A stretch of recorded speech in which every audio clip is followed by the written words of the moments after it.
Something in those ruins was trying to lure me in. When I was a kid, I grew up between England and Ireland, and no matter where I was living at the time, one thing never changed. I was always being dragged along on some kind of trip to see a castle. I've seen so many castles growing up that I honestly lost count. Some of them were massive, well preserved, full of history, especially the ones in England with my grandparents. But when I was back in Ireland, things were different.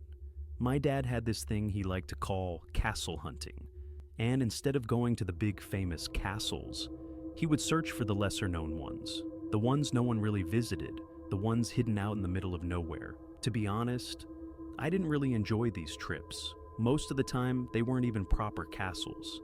They were more like old fortified houses from centuries ago. Small, quiet, and kind of underwhelming compared to what I was used to. But one day, he found one that was different.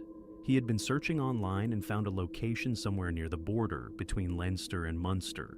I don't remember exactly where, but if I had to guess, it was probably somewhere around Tipperary.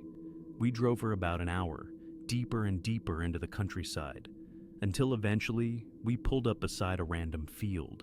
There were no signs, no paths, no indication that anything important was even there. But in the distance, right in the middle of that field, were the ruins.